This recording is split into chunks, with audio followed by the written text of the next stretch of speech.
Today we are going to study about basic concepts of chemistry and chemical calculations part 4. It includes redox reactions.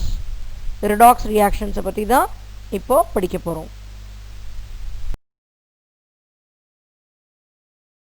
In order to understand what are redox reactions, let us see some life examples. Apple, when it is cut and kept for some time, சாப்பிட முடியுமா? After some time பார்த்தா என்ன ஆகும்? It turns brown. Why it turns brown? Due to oxidation. Same way, many of the reactions that occur in life are oxidation reactions. For example, burning of LPG gas. Burning takes place only in the presence of air. So oxygen இருக்கக்கூடிய இடத்துல தான் burning நடக்கும். LPG gas எரியறதுங்கிறது ஒரு oxidation reaction. Rusting of iron. Rusting of iron அப்படின்னா இரும்பு துரு பிடிக்கிறது. எதனால நடக்கும்னா கண்டிப்பா ஆக்சிஜன் இல்லனா இரும்பு துரு பிடிக்காது. So oxidation reaction na rusting of iron. அதே போல oxidation of carbohydrate, lipids etc. into carbon dioxide and water to produce energy in living systems. நம்ம சாப்பிடக்கூடிய சாப்பாடு உடம்புக்குள்ள போய் எனர்ஜியா கன்வெர்ட் ஆகிறது கூட it is a burning process. அதுவுமே ஆக்சிடேஷன் தான். அந்த ஆக்சிடேஷன் சரியா நடந்தா மட்டும் தான் எனர்ஜியா கன்வெர்ட் ஆகி கார்பன் டை ஆக்சைடாவும் வாட்டராகவும் வெளியில வந்து நமக்கு தேவையான எனர்ஜியை கொடுக்கும். So all living process mostly occur as oxidation reactions. Okay, எப்போ oxidation நடக்குதோ there will be reduction also. So both will accompany together or both will occur together. So we call them as redox reactions. Oxidation நடந்தா reductionும் parallel-ஆ நடக்கும். அப்போ அந்த reactionக்கு பேரு redox reactions.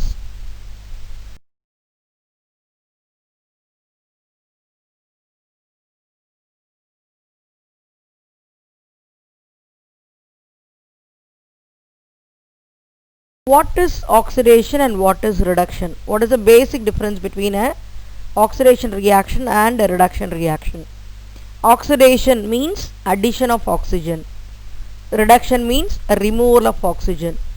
Iron gets oxidized and we are adding oxygen to it to form Fe2O3. Copper oxide la நம்ம oxygen remove பண்ணி copper கொடுத்திருக்கோம். அப்ப oxygen is removed. It is a reduction process. And removal of hydrogen is oxidation. In the case of hydrogen sulfide, from sulfur hydrogen is removed, so it is oxidation. In the second case, addition of hydrogen is reduction. Sulfur kuda hydrogen சேர்த்திருக்கோம் in order to form hydrogen sulfide. It is a reduction process. So addition of oxygen or removal of hydrogen is oxidation. Removal of oxygen or addition of hydrogen is reduction. அதே போல loss of electron. Electronic concept padi, what is oxidation? Loss of electron. Fe2 plus loses one electron to become Fe3 plus. Loss of electron is oxidation. Gain of electron is reduction. Cu2 plus takes up 2 electron to form Cu. Appo electrons are taken up. Appo adu pathina we call it as reduction. அதே போல எங்கே வந்து oxidation number increase ஆகுதோ we call that reaction as oxidation. For example, in the third example pathina Fe2 plus became Fe3 plus. Anga oxidation number of Fe increased. Appo oxidation nadandirukku.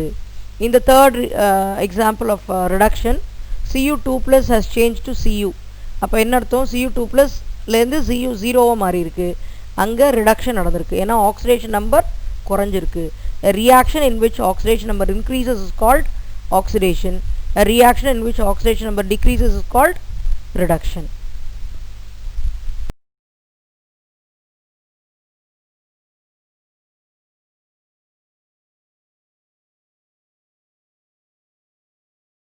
I told you oxidation involves increase in oxidation number and reduction involves decrease in oxidation number. What does that oxidation number means? Oxidation number is nothing but it is an imaginary charge left on an atom when all other atoms of the compound have been removed in their usual oxidation states that are assigned according to set of rules. ஒரு காம்பவுண்ட்ல இருக்கக்கூடிய எல்லா எலிமெண்ட்டையும் வெளியில எடுத்ததுக்கு அப்புறம் மீதி இருக்க ஒரு ஆட்டத்து மேல இருக்கக்கூடிய imaginary charge தான் என்னன்னு சொல்றோம்னா oxidation state. For example, carbon dioxide எடுத்துக்கிட்டோம்னா கார்பன் கூட ரெண்டு ஆக்சிஜன் இருக்கு. Oxidation state of oxygen is -2. அப்ப ரெண்டு ஆக்சிஜனுக்கு -4. அப்போ 2 கார்பன் ஆக்சிஜன் வெளியில் எடுத்துட்டா கார்பனில் என்ன ரெசிடியூவல் சார்ஜ் இருக்குன்னா +4. அதுதான் கார்பனோட oxidation state. So a reaction in which oxidation number of the element increases is called oxidation, and the reaction in which oxidation number decreases is called reduction. அதையும் நம்ம பார்த்தோம். இங்கே பார்த்தீங்கன்னா கார்பன் from 0 it becomes +4. அப்போ என்ன நடந்திருக்கு? இங்கே carbon வந்து ஆக்சிடைஸ் ஆகிருக்கு. ஆக்சிஜனுடைய ஆக்சிடேஷன் ஸ்டேட் 0லேருந்து -2 ஆகிருக்கு. அப்படின்னா என்ன அர்த்தம்? குறைஞ்சிருக்கு. அப்போது ஆக்சிஜன் என்ன ஆயிருக்குன்னா ரெடியூஸ் ஆகிருக்கு. கார்பன் ஆக்சிடேஷன் நம்பர் இன்க்ரீஸ் ஆனதுனால ஆக்சிடைஸ் ஆகிருக்கு. So both oxidation and reduction will occur simultaneously. Here are some rules for writing the oxidation number of the element. எப்படி ஆக்சிடேஷன் நம்பரை அசைன் பண்ணுறது அப்படின்னு பார்த்தா, ஃப்ரீ எலமெண்ட், அதாவது ஃப்ரீலி எக்ஸிஸ்டிங் ஸ்டேட்டில் hydrogen அப்படின்னா எப்படி கிடைக்குதோ அதே மாதிரி இருக்கக்கூடிய எலமெண்ட்டுக்கெல்லாம் நம்ம என்ன கொடுக்குறோன்னா, ஃப்ரீலி எக்ஸிஸ்டிங் ஸ்டேட்டில் we give the oxidation state as 0. H2, Cl2, Br2, F2, S8, P4, Na இதுக்கெல்லாம் பார்த்திங்கன்னா இந்த மாதிரி ஃப்ரீலி எக்ஸிஸ்டிங் ஸ்டேட்டில் இருக்கக்கூடிய எலமெண்ட்டுக்கு we give the oxidation state as 0. அதே மோனோ அட்டாமிக் அயான் அப்படின்னா single ion Na+, Cl-, K+, I- இந்த மாதிரி இருக்கக்கூடிய மோனோ அட்டாமிக் அயானுக்கெல்லாம் either will give +1 oxidation state or -1 oxidation state. Alkali மெட்டல்ஸாக இருந்ததுன்னா lithium, sodium, potassium, rubidium, caesium, francium இது எல்லாமே பார்த்திங்கன்னா ஃபஸ்ட் குரூப். பீரியாடிக் டேபிளில் ஃபஸ்ட்டு குரூப்பில் இருக்கக்கூடிய எலமெண்ட்ஸ்க்கு பேர் அல்கலி மெட்டல்ஸ். அதுக்கு எல்லாம் +1 ஆக்சிடேஷன் ஸ்டேட். பீரியாடிக் டேபிளில் second group, that is alkali மெட்டல்ஸ்க்கு அடுத்தது இருக்கக்கூடிய குரூப்புக்கு பேர் alkaline earth metals. Magnesium, calcium, barium, beryllium அதெல்லாம் பார்த்தா we call them as alkaline earth metals. அதுக்கு வந்து +2 oxidation state. we give the oxidation state as +2. ஹைட்ரஜனுக்கு பொதுவாக ஹைட்ரஜனுக்கு H2 அப்படின்னு எலிமெண்ட்ரி ஸ்டேட்டில் இருந்தால் 0, அதுவே H அப்படின்னு இருந்ததுன்னா we give the oxidation state as +1. But அதே hydrogen when it is present as hydride with alkali metals, lithium hydrideாவோ sodium hydrideாவோ இருந்ததுன்னா we give the oxidation state of hydrogen as -1. ரொம்ப இம்பார்ட்டண்ட்டு, பொதுவாக ஹைட்ரஜனோட ஆக்சிடேஷன் ஸ்டேட் +1, அதுவே ஹைட்ரைட்ஸில் இருந்ததுன்னா -1. ஃப்ளூரினுக்கு எப்போவுமே negative oxidation state தான். It will not have positive oxidation stayed at all. அப்போ -1. அதே போல் ஆக்சிஜனுக்கு வெவ்வேறு இடத்துல வெவ்வேறு ஆக்சிடேஷன் ஸ்டேட் வரும். ஆக்சிஜன் வாட்டரில் இருக்குது அப்படின்றப்போ ஆக்சைடாக என்ன கொடுக்குறோன்னா ஹைட்ரஜனுக்கு +1 +1 × 2னா +2 ஆகிடுதா. அப்போ ஆக்சிஜனுக்கு -2.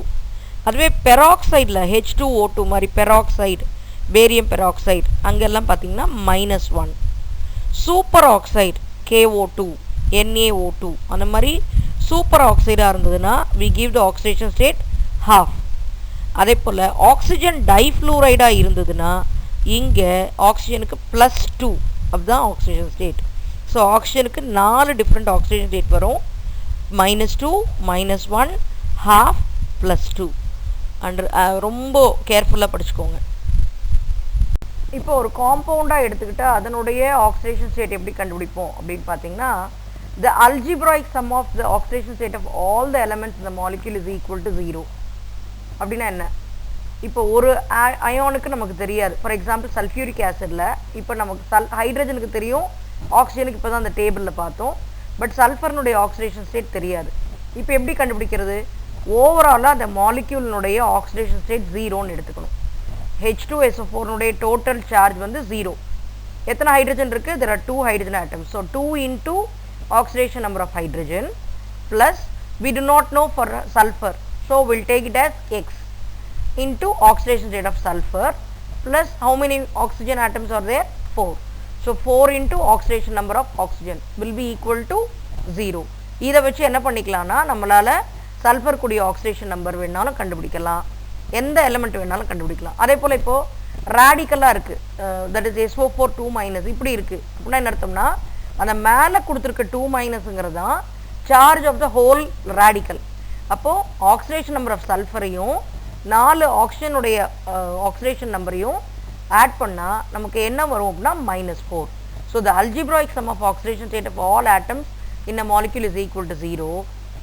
In the case of ion, it is equal to net charge on the ion. PO4 3 minus அப்படினா P phosphorusக்கும் 4 ஆக்சிஜனுக்குரிய ஆக்சிடேஷன் ஸ்டேட்டை கூட்டினா நமக்கு என்ன வரும்னா 3 minus வரும் அப்படின்னு அர்த்தம். Already I told you oxygen has variable oxidation states. அது எப்படி அப்படின்னு நீங்க பார்க்கலாம். ஆக்சிஜனுக்கு most of the compoundsல என்ன oxidation state இருக்குன்னா -2. பட் இதுவே பெராக்சைடு சூப்பர் ஆக்சைடில் அதே போல் oxygen difluoride என்ன ஆகும்னா there will be difference in oxidation state. In the case of water நீங்கள் ரெகுலராக எடுத்துக்கிற மாதிரி ஆக்சிஜனுடைய ஆக்சிடேஷன் ஸ்டேட் என்னன்னா -2. பெராக்சைடு எடுத்துக்கிட்டோம்னா H2O2. அப்போ ஓவரால் சார்ஜ் 0. அங்கே 2 ஹைட்ரஜனுக்கு 2 இன்ட்டு ஒரு ஹைட்ரஜனுடைய ஆக்சிடேஷன் ஸ்டேட் என்ன +1. ஸோ 2 இன்ட்டு +1 ப்ளஸ் 2 ஆக்சிஜன் இருக்குது 2x போட்டோம்னா 2 + 2x is equal to 0 அல்லது 2x + 2 is equal to 0. அந்த 2 அந்த பக்கம் கொண்டு போய்ட்டு 2x is equal to -2. அப்போ x என்ன -1. In the case of hydrogen peroxide or peroxides, oxygen உடைய oxidation state -1. இதே சூப்பர் ஆக்சைடு எடுத்துக்கிட்டோம்னா பொட்டாசியம் சூப்பர் ஆக்சைடு KO2 அப்படி இருக்குன்னா அதில் பார்த்தீங்கன்னா -1/2. எப்படி -1/2 வந்துச்சு? ஒரு பொட்டாசியத்துக்கு +1, 2 ஆக்சிஜனுக்கு நமக்கு தெரியாது 2 times of x will be equal to 0. அப்போ 2x is equal to -1. அப்போ x என்ன -1/2. In the case of oxygen difluoride அதனுடைய ஆக்சிடேஷன் ஸ்டேட் என்னவா இருக்குன்னா +2. ஏன் +2 வந்துச்சு? ஆக்சிஜனுக்கு தெரியாது x, 2 ஃப்ளூரினுக்கு 2 into -1. So x - 2 is equal to 0 or x is equal to +2. இதை கண்டிப்பாக ஞாபகம் வச்சுக்கோங்க, 1 மார்க்குக்கு ரொம்ப important. Here there are some examples given in the calculation of oxidation state of certain elements. In the first case, from carbon dioxide we have to calculate the oxidation state of carbon. So கார்பனுக்கு தெரியாது, red லைனில் கொடுத்துருக்கேன். அப்போ அது எக்ஸ்ன்னு எடுத்துக்கிறோம். there are 2 oxygen atoms. ஒரு ஆக்சிஜனுக்கு -2. அப்போ -2 into 2 -4. x - 4 is equal to 0. அப்போ x என்ன +4. அதே போல் சல்ஃபியூரிக் ஆசிடில் சல்ஃபருக்கு தெரியாது. ஸோ H2SO4ல் ஒரு ஹைட்ரஜனுக்கு +1 into 2. அப்போது சல்ஃபருக்கு எக்ஸ்ன்னு வச்சுக்கிறோம். 4 ஆக்சிஜனுக்கு 4 into -2 is equal to 0. அப்போ 2 + x -8 is equal to 0. அப்போ x - 6 is equal to 0. x is equal to +6. அதே போல் Cr2O7 2- அப்படிங்கிறப்போ ஓவரால் Cr2O7 உடைய ஓவரால் சார்ஜ் என்ன ஆயிடுச்சுன்னா -2. குரோமியத்துக்கு நமக்கு தெரியாது, 2 குரோமியம் இருக்குது. அப்போ we take it as 2x. 2x + 7 into -2 is equal to -2. அப்போது 2x - 14 is equal to -2. Take the -14 that side, it will become +14. 2x is equal to -2 + 14, which will be equal to 12. So x is equal to +6. Same way you can calculate for carbon in CH2F2, as well as we can find out sulfur in sulfur dioxide. Even all the molecule, whatever might be the molecule, you can calculate for in a molecule for one element if you know the oxidation state of other elements. Here is a question. Write a note on redox reaction in terms of oxidation number. Already I told you what is oxidation, loss of electron, and reduction is gain of electrons. During redox reaction, oxidation number of the element changes. During oxidation, oxidation state increases. During reduction, oxidation number decreases. Here is an example of potassium permanganate on reaction with ferrous sulfate and sulfuric acid. This potassium permanganate gets converted to manganese sulfate. Ferrous sulfate is turned to ferric sulfate. You see the oxidation state of manganese in potassium permanganate. Manganese is +7 oxidation state. When it becomes manganese sulfate, அதனுடைய oxidation state என்னவாகுது? +7லேருந்து +2 ஆகிருக்கு. அப்படின்னா என்ன அர்த்தம்? oxidation state குறைஞ்சிருக்கு. அப்போது when there is decrease in oxidation number, we call it as reduction. அப்போது potassium permanganate reduce ஆகிருக்கு. If you consider ferrous sulfate, oxidation number of ferrous here is +2, and in the case of ferric sulfate it is +3. அப்போ +2லேருந்து +3, அப்போ oxidation number increase ஆகிருக்கு. So ferrous is becoming or getting oxidized, manganese is getting reduced. So reduction reaction na ஒன்று oxidation number increase ஆகும், இன்னொன்றில் oxidation number குறையும். Oxidation number குறைஞ்சிச்சுன்னா reduction, oxidation number அதிகமாச்சுன்னா oxidation. What are oxidising and reducing agents அப்படின்னா, ஆக்சிடேஷன்னா என்ன? there will be loss of electron and reduction na gain of electrons இருக்கும். Oxidizing agent na it is capable of gaining electrons and can get reduced. Oxidizing agent என்ன பண்ணோம்னா, oxidation na loss of electron, but oxidizing agent na it gains electron and gets reduced. அதே போல reducing agent na it can release electron or it can lose electron and gets oxidized. For example, அதே example எடுத்துக்கலாம். potassium permanganate reacting with ferrous sulfate and sulfuric acid. அதே reaction எடுத்தோம்னா அதில் ferrous sulfate என்ன இருக்குன்னா ferric sulfate convert ஆயிருக்கு. Fe2+ வந்து Fe3+ by gaining electron it is getting converted to Fe3+. Fe2+ Fe3+ மாறி இருக்குன்னா அது என்ன இருக்கு? it lost electron. அப்போது ferrous sulfate can act as a reducing agent. ஏன்னா the compound which undergoes oxidation, when it is oxidized, we call it as reducing agent. அதே போல் potassium permanganateல +7 oxidation stateல இருக்கக்கூடிய manganese sulfate ஆகும்போது +2 oxidation stateக்கு வருது. அப்போது அது 5 எலக்ட்ரானை gain பண்ணியிருக்கு. if it gains electron அப்படின்னு அர்த்தம் it is becoming reduced அப்படின்னு அர்த்தம் it can act as an oxidizing agent. Oxidizing agent can undergo reduction, reducing agent can undergo oxidation.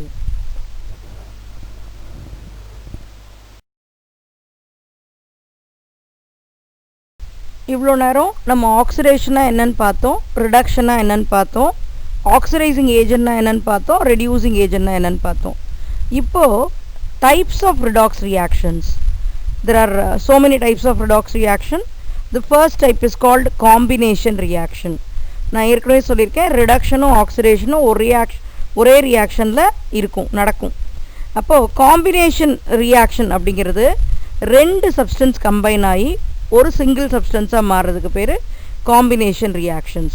Redox reactions in which 2 substances combine to form a single compound, they are called as combination reactions. இப்போ C+O2 2 carbon and oxygen 2 substance combine ஆகி ஒரு சப்ஸ்டன்ஸாக carbon டை ஆக்சைடுன்ற single compound form ஆகுது. இது எப்படி redox reaction சொல்கிறோன்னா, கார்பனுடைய ஆக்சிடேஷன் ஸ்டேட்டு 0லேருந்து கார்பன் டை ஆக்சைடாக மாறும்போது +4 ஆகுது.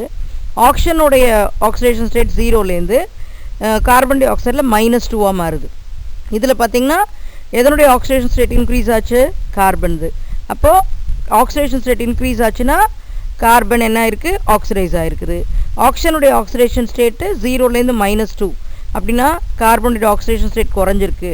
அப்போ ஆக்சிஜன் வந்து ரெடியூஸ் ஆகிருக்கு. அப்போ இது ஒரு ரிடாக்ஸ் ரியாக்ஷன். காம்பினேஷன் ரியாக்ஷன்னா 2 substances to combine to form single compound. When 2 substances combine to form single compound, we call it as combination reaction. Next type of redox reaction is decomposition reaction. Decomposition reaction na single compound breaks into 2 or more compounds. Single compound breaks into 2 or more components. We call them as decomposition reaction. Here is an example of potassium chlorate decomposing to give potassium chloride and oxygen. இங்கே பார்த்தீங்கன்னா ஒரே compound என்ன ஆகுனா, oxidation number of different elements in the same substance is changed. இப்போ பார்த்தீங்கன்னா குளோரைடுனுடையது reactant சைடில் +5ல் இருக்குது, ப்ராடக்டில் -5 அப்படின்னா என்னாச்சு? ஆக்சிடேஷன் நம்பர் குறைஞ்சிருக்கு. அப்போது குளோரைடு வந்து பார்த்திங்கன்னா இட் கெயின்ட் எலக்ட்ரான். அப்போ என்ன இருக்குன்னா இட் அண்டர்கோன் ரிடக்ஷன். அதுவே ஆக்சிஜன் பார்த்தா ரியாக்டன்ட் சைடில் -2 ஆக்சிடேஷன் ஸ்டேட்டில் இருக்குது, ப்ராடக்ட் சைடில் 0. அப்போது குறைஞ்சிருக்கு, ஆக்சிடேஷன் நம்பர் இன்க்ரீஸ் ஆகிருக்கு. -2 -1 0. அப்போ ஆக்சிடேஷன் நம்பர் இன்க்ரீஸ் ஆகிருக்கு. அப்படின்னா என்ன அர்த்தம்? ஆக்சிஜன் வந்து எலக்ட்ரானை லூஸ் பண்ணியிருக்கு. அப்போது ஆக்சிஜன் என்ன இருக்குன்னா ஆக்சிடைஸ் ஆகிருக்கு. அப்போது ஒரு காம்பவுண்ட்லேயே 2 டிஃப்ரெண்ட் எலமெண்ட்டுக்கு 2 டிஃப்ரெண்ட் ஆக்சிடேஷன் ஸ்டேட் சேஞ்ச் ஆகிருக்கும். Single compound break down into 2 or more components. We call it as decomposition reaction. இதில் ரெண்டு மூணு எலமெண்ட்டுக்குரிய ஆக்சிடேஷன் நம்பர் ரியாக்டண்ட்டுக்கு வேறு மாதிரியும் ப்ராடக்ட்டுக்கு வேறு மாதிரியும் அமையும். Is displacement reaction.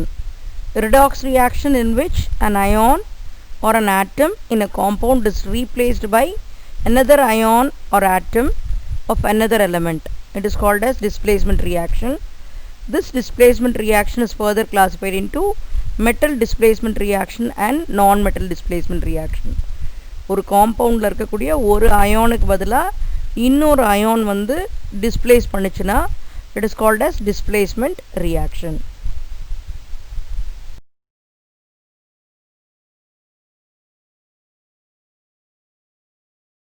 What is metal displacement reaction? Suppose when you place zinc metal strip in copper sulfate solution, just see in the first beaker I kept zinc rod in copper sulfate solution which is blue in color. Slowly the color of the blue solution turned white and the metal strip turned actually brownish due to the deposition of copper over zinc, or zinc metal is actually coated with metallic copper. அப்படின்னா என்ன அர்த்தம்னா copper சல்ஃபேட்டில் இருக்கக்கூடிய காப்பரை zinc displays பண்ணியிருக்கு.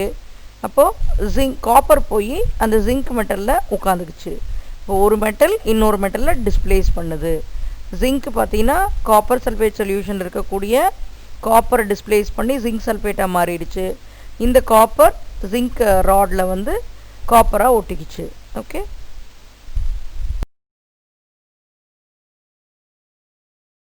இப்போ நம்ம பார்த்தது தான் metal displacement reaction.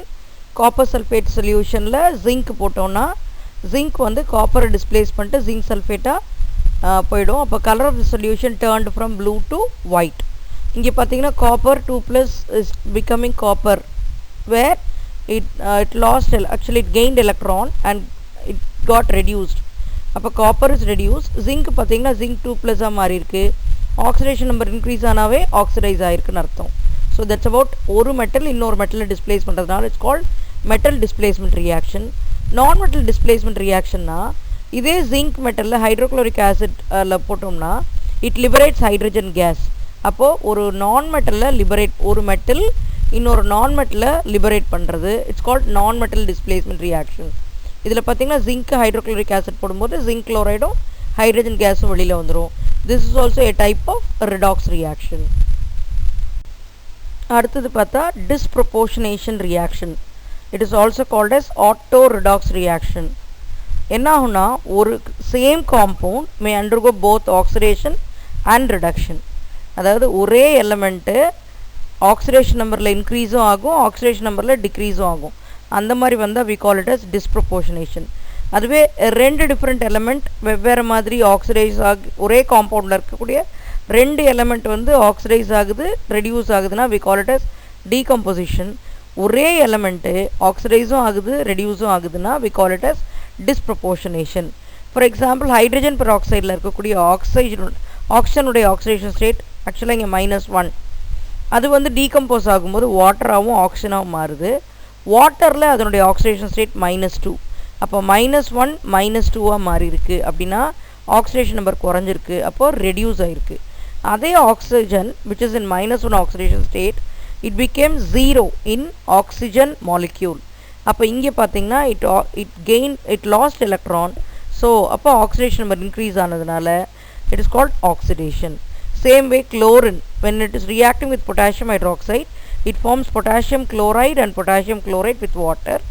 இதில் chlorine பார்த்தீங்கன்னா 0 ஆக்சிடேஷன் ஸ்டேட்லேருந்து பொட்டாசியம் குளோரைடில் -1 ஆக்சிடேஷன் ஸ்டேட்டுக்கும் பொட்டாசியம் குளோரைடில் +5 ஆக்சிடேஷன் ஸ்டேட்டுக்கும் போகுது. அப்போ same chlorine undergoes both oxidation and reduction. So it's a type of disproportionation reaction. இங்கே பார்த்தீங்கன்னா you are given unit test 4 which is for around 20 marks. So don't forget to write, and if you have any doubts you can ask your teachers or you can post in the comment box so that I can give you answers. Thank you.